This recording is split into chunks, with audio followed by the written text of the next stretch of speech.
हम पेश करेंगे गोकुल धाम की अदालत और जज है नट्टू काका। आई ऑब्जेक्ट, नॉट नट्टू काका, जज नटवरलाल प्रभाशंकर उंडाई वाला। हाँ, सॉरी और कटघरे में है ये। नहीं माधवी भाभी, ऐसा नहीं चलेगा भाई, नाम लीजिए मुजरिम का। सोनू के बाबा। नहीं ऐसा नहीं चलेगा भाई, मुजरिम का नाम लेना पड़ेगा। ये क्या होता है? अगं मी इश्य नाव कसं घेऊ? अरे ये किससे ही कोई माधवी, एक्ट चालू है, एक्ट नाम तो लेना पड़ेगा ना। क्या हजार का फाइन है? Okay fine. फाइन ओके नाही हो, फाइन ओके, मी नाव घेते असं। तो कटघरे में खड़े हैं श्री आत्माराम तुकाराम भिड़े जी। गोकुलधाम सोसाइटी का एकमेव सेक्रेटरी। आप बीच में मत बोलिए। वकील साहिबा, केस शुरू कीजिए। Yes my Lord. किसका फोन बजा? सॉरी, मेरा फोन बजा नट्टू काका, sorry. Excuse me gentleman, I am not Nattu काका, आई एम योर ऑनर। आप अपना फोन बंद कर दीजिए, वरना आपको अदालत से बाहर जाना पड़ेगा। वकील साहिबा, केस शुरू कीजिए। Yes my Lord.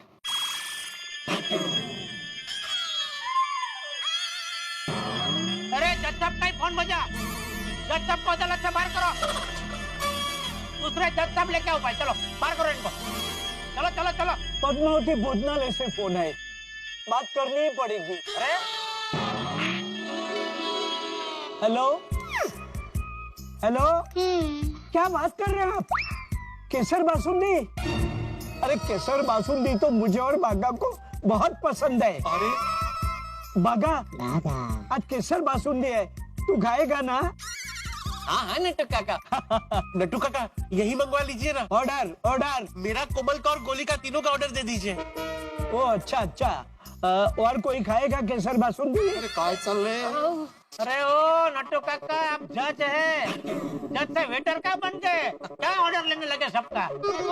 सॉरी, मैं आपको बाद में फोन करता हूँ, अभी मैं कोर्ट में हूँ।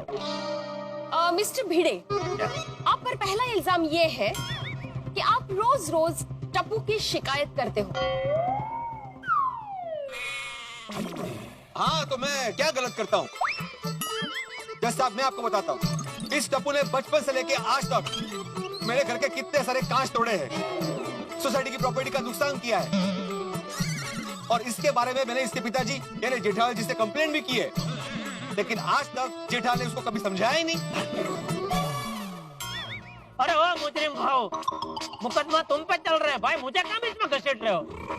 हाँ, तो मैं नाटक ही कर रहा हूँ, एक्ट में फैक्ट बोल रहा हूँ।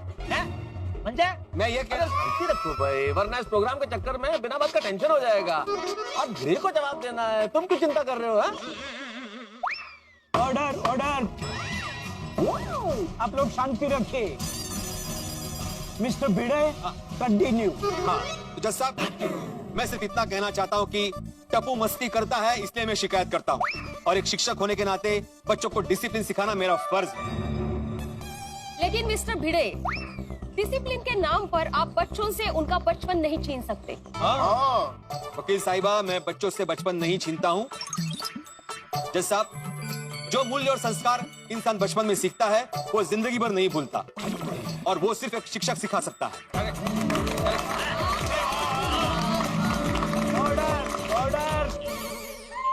मिस्टर भिड़े, गोकुल धाम की तरफ से आप पर दूसरा इल्जाम ये है कि नोटिस बोर्ड पे आप जो सुविचार लिखते हो, वो सबको टॉन्ट मारने के लिए लिखते हो। क्या ये सच है? हाँ, बराबर है भाई, मैं इस बात का सबूत हूँ।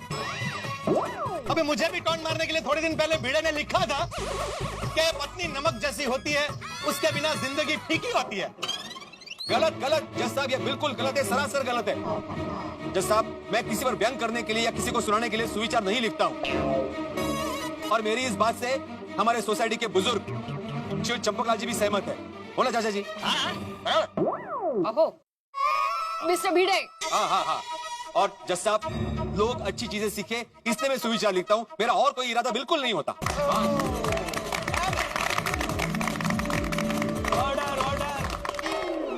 अगला बड़ा और संगीन इल्जाम आप पर यह है कि बहुत सालों से आप गोकुलधाम सोसाइटी के सेक्रेटरी बनकर बैठे हैं। एकमेव। आते से एकमेव सेक्रेटरी बनकर बैठे हैं।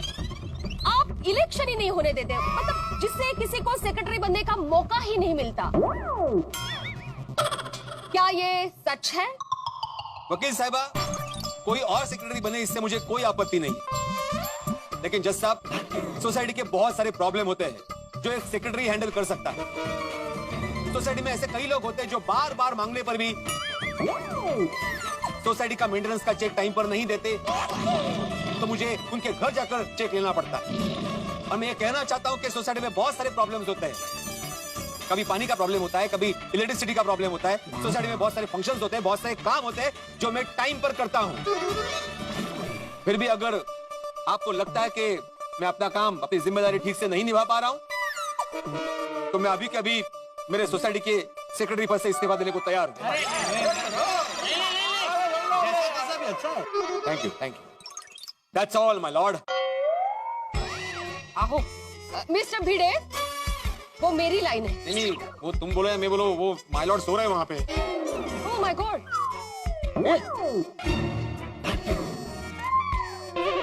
नट्टू काका, नट्टू काका, अरे नजदीक जाओ ना। नट्टू काका। मैं कहाँ हूँ? क्या कर रहे हैं हम लोग? गोकुलधाम सोसाइटी में नाटक कर रहे हैं, गणेश उत्सव है। अगर नहीं किया तो 51,000 का फाइन पड़ेगा ना। आप यहाँ क्यों खड़े हैं? जाइए, घर जाइए। कटघरे में जाइए। घर आने कटघर। बेटा, अभी कितना बाकी है? नेक्स्ट इल्जाम।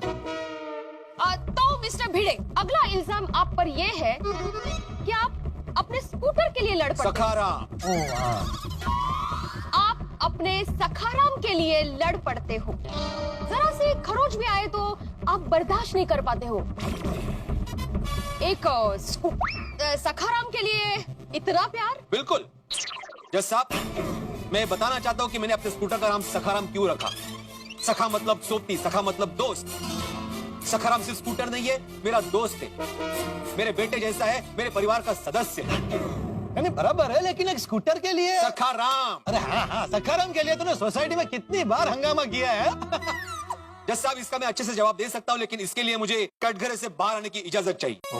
ग्रांटेड। Thank you.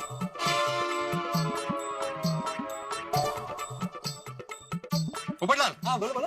एक ना, क्या क्या क्या? एक मिनट। अरे तुम्हारा ये छाता है ना, तोड़ देता हूँ।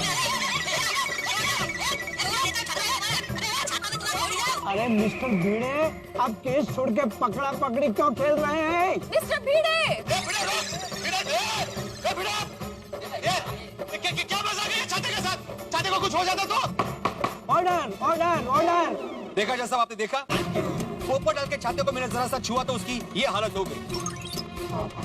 मैं यही साबित करना चाहता हूँ जज साहब कि जितना प्यार पोपटलाल अपने छाते से करता है, उतना ही प्यार मैं अपने सखाराम से करता हूँ। क्या बात है बेटा भाई, बहुत अच्छे। अगर तुम बोल के समझाते ना तो ये बात समझ में नहीं आती। बिल्कुल सही तरीका था ये समझाने का। अरे भाई, यही तो हमारे गोकुलधाम के संस्कार है। हम निर्जीव चीजों से भी इतना प्यार करते हैं जैसे कोई अपना हो। तो मिस्टर भिड़े, अगला इल्जाम आप पर यह है कि आप हमारे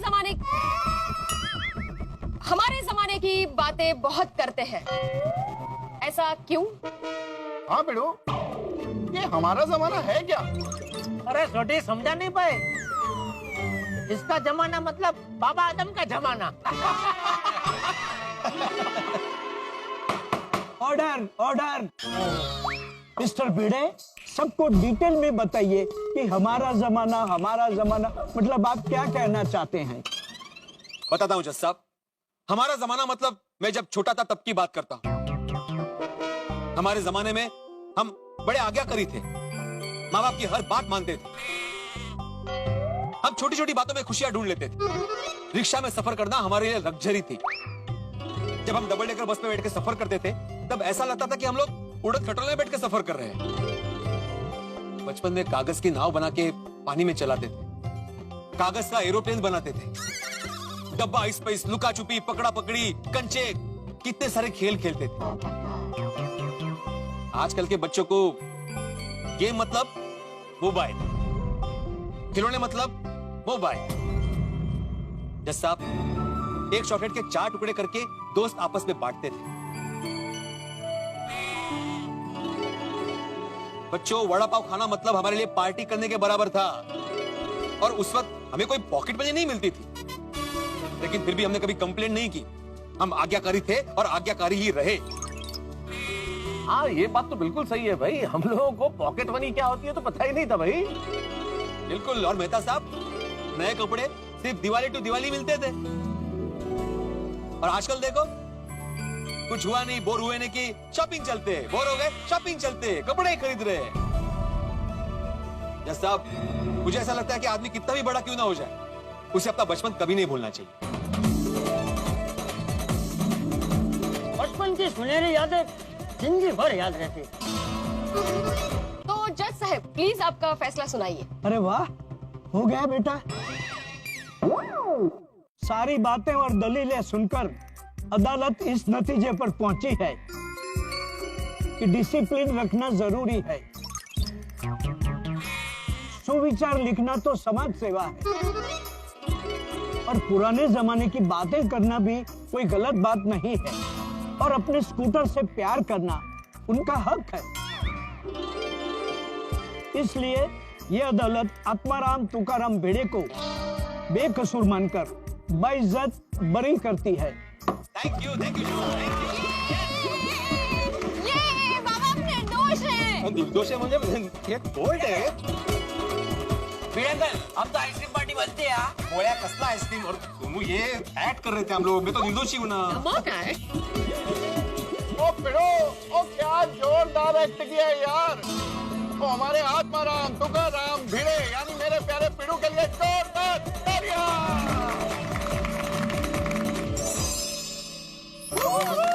वाह नट्टू काका, क्या परफॉर्म किया है, मजा आ गया। थैंक यू बेटा। वैसे माधवी बाबू कहना पड़ेगा, आज तो आपने गजब की निडरता दिखाई। Thank you. नहीं, भिड़े का नाम लिया आपने, हाँ? भी होती। हाँ ये लगभग मुझे लगता है पहली बार शायद आपने भिड़े का नाम लिया होगा, नहीं ऐसे? हाँ, सबके सामने पहली बारी। गाय नहीं लेती तो फाइन भरना पड़ता ना। तो अब हमारे बंदूकबाज दादाजी आएंगे और गोली से उड़ाएंगे।